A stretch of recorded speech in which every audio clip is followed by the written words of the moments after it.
Coaches, what we have here is a rondo with a new element, building on the foundational concept of a rondo, using what is probably the most popular rondo, or some still call it keep away, that is used out there, and that is because you have the height, the width, and the depth. You have that classic diamond, and that is the foundational 4v2 rondo to help players keep possession in tight spaces, make quick decisions, 1-2 touch, the little steps to create angles to help teammates, all of those great things that you get from a rondo, adding the other element of going away from the crowded area, right? Going away from that defense, using more of the pitch, basically that short, long concept of short passes.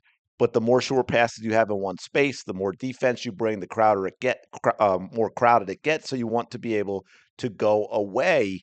And this adds that element. As you can see, what we have here is we have a rondo set up 4v2. You can see the square, the players, and then away from it, and depending on what you're working on, the skill level, age of your players, all that, you have space between the two squares. Now you can see we have the 4v2, and then we have two players with the two defenders waiting in another square. So here's the basic idea. You have these players playing your basic, 4v2 rondo, trying to keep the ball.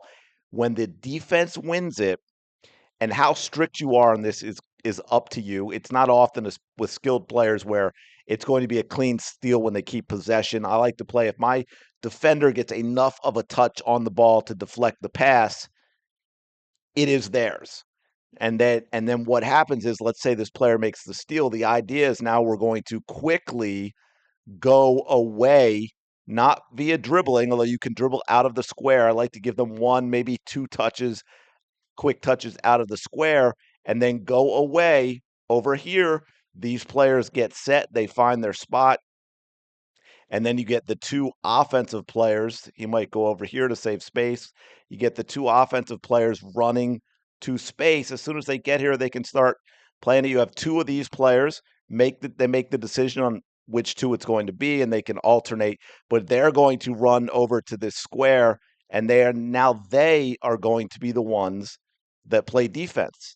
And it goes back and forth like that. And of course, what is great is you can add a competitive element to this in terms of number of passes. So maybe blue completes 4 passes, they lose it, that goes over to red. You can play a certain number of rounds, or you can play to a certain score, however it is that you want to do it. But this adds another element to the game of going away from that pressure, right? You win the ball, and now you want to transition. You don't want to let the defense get set. The best opportunity a team has is when they win the ball, because the other team is in a they're big, right? They're big, they're wide, they've got a lot of space, they're spread out because they're on offense. So they're most vulnerable when they lose that ball. So you get them that idea ingrained in their heads of the play doesn't stop like in a typical rondo where it's over. I got it, and now I switch with the offensive player. It's no, you won the ball. Now you want to go away from that pressure. You want to transition. You want to put pressure on the other team. So you want to make it high tempo, make it competitive by keeping score with the number of passes, whether you play to a total like 21 or you play 4 rounds and whoever got the most passes in it. And then, of course, the players have to communicate how they're doing this. Then you can also work on different passes, right? The distance between the squares.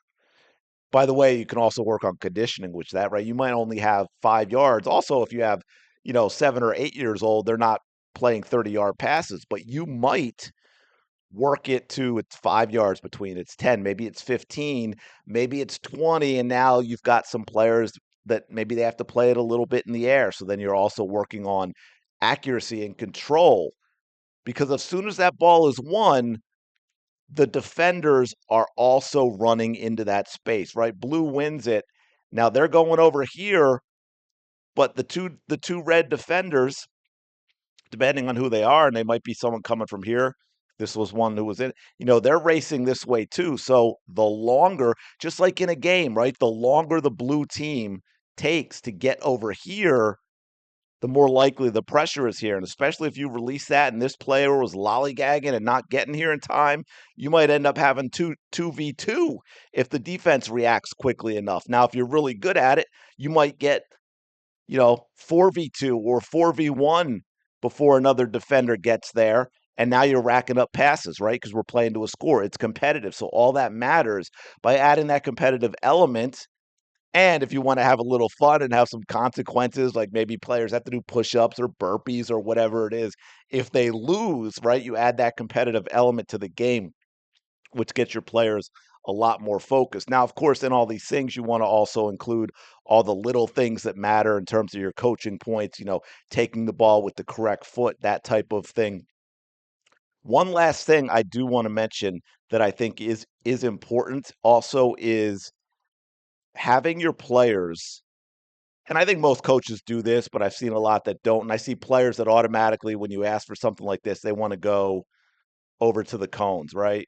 We got a 4v2. But what happens is they never leave the cone when you do that. I think it's important to emphasize movement without the ball, especially when it only requires a step or two to create a good angle, is a big issue with young players. So make sure you put them between the cones and then emphasize the fact that this is like a line that they should be going up and down to help their teammates. It's not about standing in the middle halfway through. It's about creating angles. So if we got a defender pressuring and they're like this, I may not be open here, but if I slide here real quick, now I'm open. Now that pass can be made. And then it might be the same for someone else. And it also could be like this.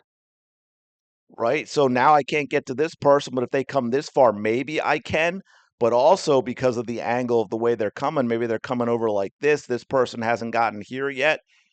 This person slides over just a little bit now towards the cone. Now we can play that split pass to create that. So also be sure and focus on the little things in the individual rondo itself, not just the transition. I think that helps a lot as well. But I'm going to leave it there, man. Let me know your thoughts in the comments below. If you have other types of things you want to see for this, if you haven't seen all the coaching points of the typical 4v2, let me know. I don't think I've done that. I should probably do that video as well. But anyway, let me know your thoughts. Like, comment, subscribe. I will talk to you later.